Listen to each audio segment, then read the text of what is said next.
A long awaited sequel, a first time meeting, Jessica Jones becoming Spider Woman, and a brand new title from Jonathan Hickman. Welcome back to the channel where we talk about only good comics. I'm Brant, and this is Friday First. This is that series where we talk about those brand new number one issues, new character debuts, new story arcs, and the like. This is for books that are coming out on July 15th, 2026. Happy Friday, everyone. Hope you're doing well this week. Today, they're never going to watch this, but I'll just say it anyway. Today are both my mom and my brother's birthdays. Um, my brother was born on my mom's birthday, so that's pretty cool. And they both celebrate their birthday on today, July 10th. So happy birthday to both of them. But with that, I don't really have anything else to talk about this week. So we're going to jump right into it. We've got a few honorable mentions this week, and then we've got our top 10. So let's jump in.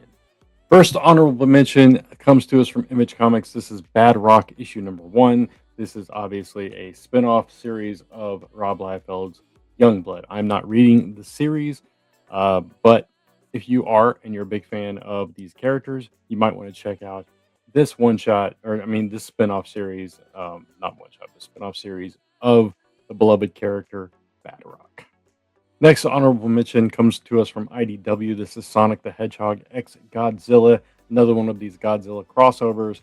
And this time you got Sonic the Hedgehog, the beloved hedgehog character from all those popular movies and video games. So if you're a big Sonic fan, big Godzilla fan, you've been dreaming of the match between the Speedster and the Kaiju, this is your chance to check it out from IDW. Next honorable mention goes to Teenage Mutant Ninja Turtles: The Last Ronin Training Day issue one. I kind of stopped on the Last Ronin stuff after the first one. I tried the sequel and I just didn't quite have the same vibe for me, so I didn't continue on. But if you are a fan of the entire world, you've been keeping up with everything Last Ronin. Here is the latest in that ongoing saga, The Last Ronin Training Day issue number one.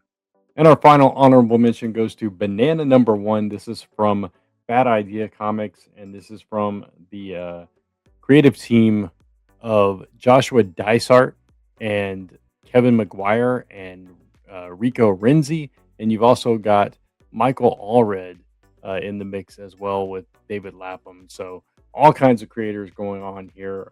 Not really my thing, but Bad Idea does some interesting stuff. They got a lot of top name creators involved with this that have a lot of popular credits like Maxwell Lord, Spider Gwen, that Edge of Spider Verse, Stray Bullets, Madman, etc. Through there. So if that sounds like a fun time to you, check this one out, and hope you enjoy it. But with that, let's get into this week's top 10. Coming in at number 10 is the Rocketfellers issue number 13. This is from Image Comics Ghost Machine imprint. This is part 3 of 4 of the Unbelievables kind of introduction. But the reason this is on the list this week is because this is the first ever meeting between the Rocketfellers and Hornsby and Halo. So if you have been enjoying the more family line of books from Ghost Machine, which includes these two titles, the Rocketfellers and Hornsby and Halo, and the Trillionaire Kid or whatever the recent character that was introduced, that's kind of where this is all coming from, this team of the Unbelievables and all that. So in this issue, we're getting the actual meeting of these characters for the first time. So that's kind of a milestone. Definitely wanted to mention it, but that's why the Rocketfellers comes in at number 10. Coming in at number 9 is Punisher versus Spider-Man issue 1. This is another kind of throwback series. This is written by Dan Abnett with art by Matteo Delafonte. And they're brought together by happenstance, forced to stay together by a way of an ally from Frank Castle's past who is in need. And so they have to begrudgingly kind of work together. So if you like Punisher and Spider-Man both fighting each other and teaming up, it seems like that kind of classic trope. You might want to check this one out. But that's why Punisher versus Spider-Man comes in at number 9. Coming in at number 8 from Distillery is A Mischief of Magpies, issue 1. This is written by Simon Spurrier with, I think it's art by, let's see, Matthias Bagreira, if I'm pronouncing that correctly. Probably not. This is the first of 2 titles from Simon Spurrier on the countdown this week. I'm just going to read a little bit of this. Distillery back putting out new titles. Mar has a secret. Sometimes, without warning, he falls out of the world. This would be an inconvenience if his life wasn't already such a drag. When he's gone, he finds himself in an extraordinary city. The city is a machine. It has a shoreless ocean. It's got two halves. One is bustling with waves, and then there's the beast haunted twilight halls below, and then between them is this thing of anarchic magpies with all the answers but none of the questions. So kind of a weird, trippy kind of world that they're presenting in Distillery. I don't love the size of the Distillery books, but if you are a fan of what they're doing, if you're a fan of Simon Spurrier, you might want to check this one out. And that's why A Mischief of Magpies comes in at number 8. Coming in at number 7, also from Simon Spurrier, from Ignition Press this time around, is Minotaur. And the art on this one is done by Mike Dowling. And this is featuring a supercomputer called the Singularity that 5 years ago, an explosion of technological superintelligence heralded in this unimaginable tomorrow. But there was a spell safe that was activated, a plug was pulled, and something leaked in these picoseconds.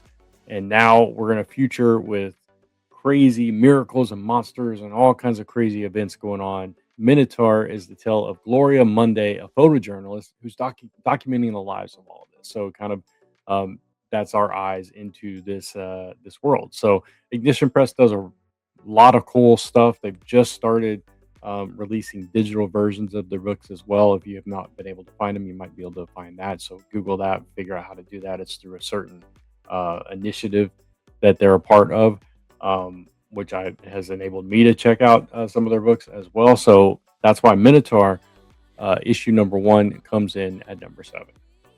Coming in at number 6 from Dark Horse Comics is Kingdom of Earth issue number 1. We are in the year 2036 in this story, and in 2034, hordes of monsters rose from the earth and the sea and devoured everything in sight and massacred most of mankind. And now humans have two options: they either serve them or they slaughter them. And now we're following this child named Frankie, who barely escapes as livestock, and soon realizes that their fight for survival has just begun. So kind of an interesting story there. Creative team I'm not familiar with: David Dastmalkian and Leah Kilpatrick on the writing duties. Sue Lee, who I am familiar with, on the art chores there. Sounds like an interesting story though. So that's why Kingdom of Earth comes in at number 6.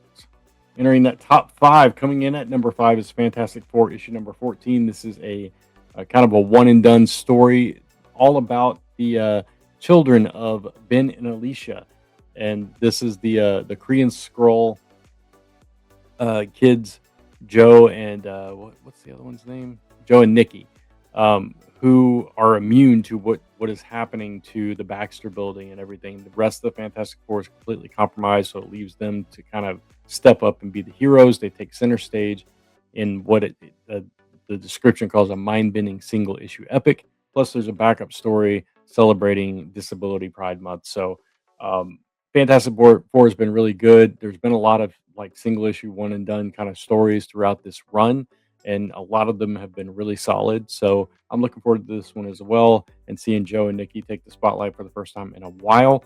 So, that's why Fantastic Four comes in at number 5. Coming in at number 4 from Dynamite Entertainment is Space Ghost Annual Issue number 1. We are in the aftermath of the latest arc of Space Ghost, and now the twins are mourning all the losses that they've recently suffered, and still trying to keep everything together, I guess, and keep on task. But now they're trying to discover this deadly secret behind Magnus's crime spree before it's too late.